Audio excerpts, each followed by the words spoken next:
results. Shannon noticed that something interesting happens if we make the number of selections very large. Can you see that the percentage of red, blue, black and white begins to converge to its expected value? 50% red, 25% blue, and so on. This happens for all of the information sources we simulated. Even though the sequences produced by our sources are all different, they belong to the same typical set, and as the number of selections approaches infinity, this probable set is all we are left with, a small set from an astronomically large possible number of sequences. And the number of bits required to specify this probable set?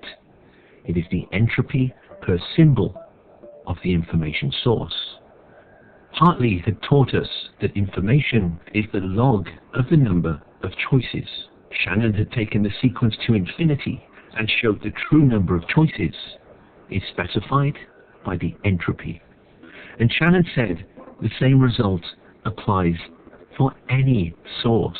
So even if we simulate a complex source like a Markov chain, it will also eventually boil down to its own set of typical sequences. And it too can be specified by its entropy. In the limit, as we approach infinity, Shannon had proved that the information source boils down to its entropy, the essential essence of the source. Any fewer than h bits per symbol, and we cannot guarantee that every probable sequence can be encoded. Now, Shannon's proof relies on taking a number of sequences which approaches infinity.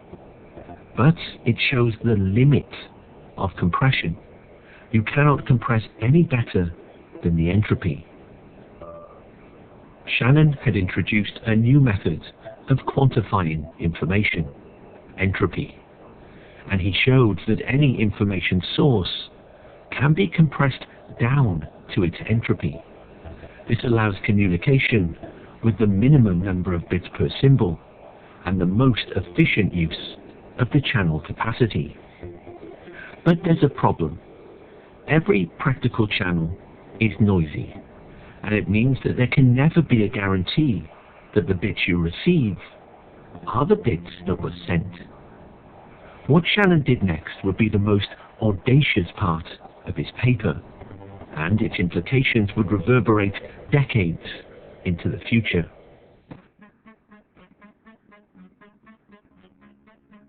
Imagine I flip a fair coin, heads or tails.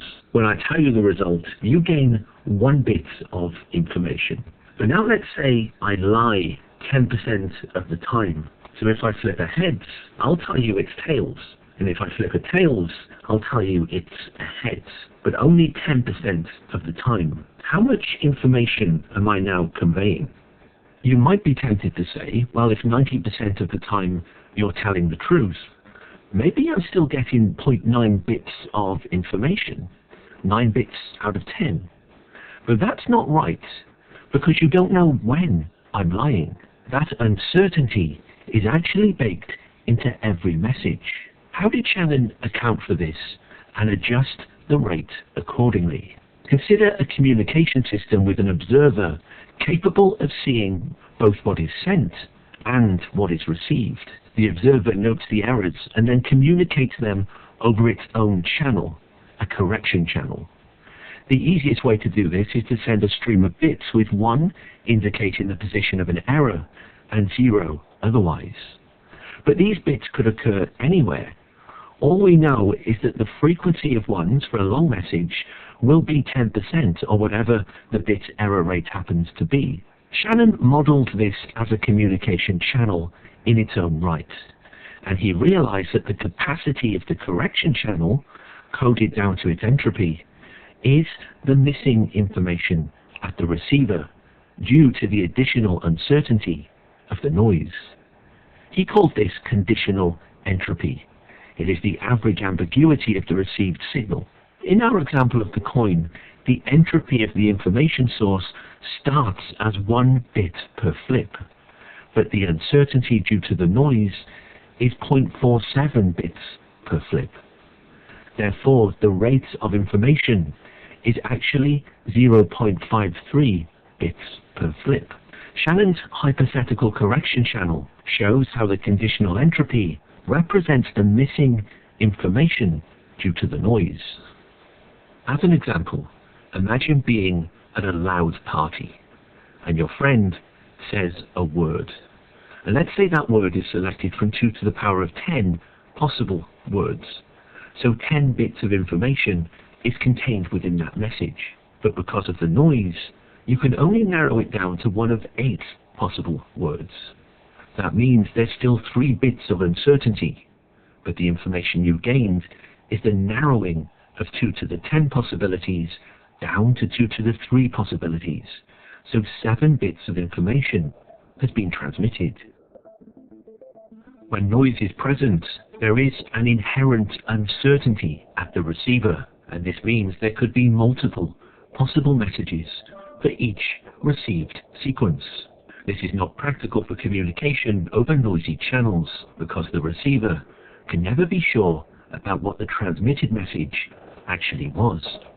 If we think back to Chapper's semaphore, imagine the problems they might face if the weather is foggy. It becomes difficult to see what symbol is actually being sent, but you might be able to reasonably narrow it down to a limited set of possibilities. In such a case, you might be tempted to limit the rate of transfer by restricting the number of symbols that can be sent, effectively separating the symbols according to the ambiguity. One might consider the capacity of this channel to be the maximum possible rate given the uncertainty of the fog, but the system needs to be designed properly to reach this capacity while still avoiding errors. Shannon was now ready to make his most audacious claim yet. He said it was possible, with the right coding, to transmit at the capacity of the channel with close to 0 errors.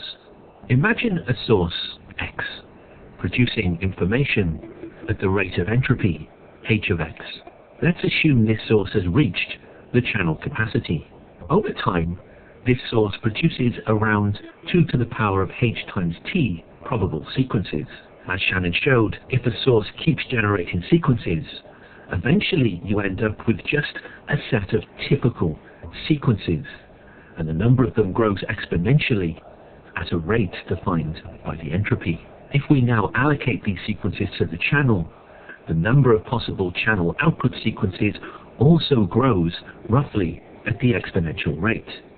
The trick, as we've seen, is to assign messages to channel inputs using a codebook, mapping each message to a channel sequence.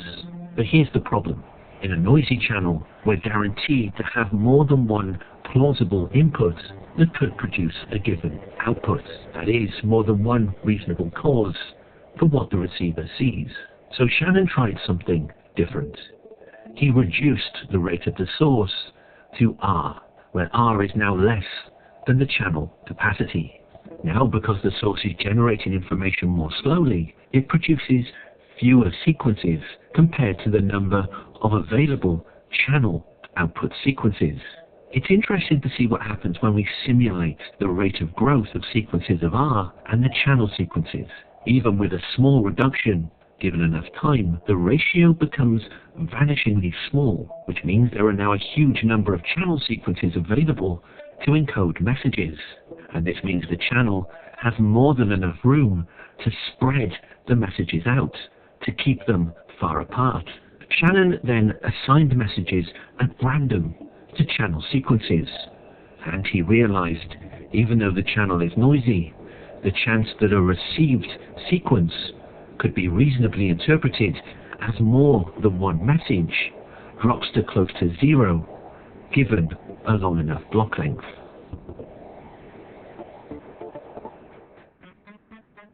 Shannon's final trick was to extend the concept of entropy to continuous signals, and in doing so, he provided a way to calculate the capacity of continuous channels. This culminated in the Hartley-Shannon theorem, a unifying expression that brought together the insights of Nyquist, Hartley, and Shannon himself. The result was a single equation that defines the capacity of a channel constrained by power and corrupted by noise. The ultimate speed limit for reliable communication.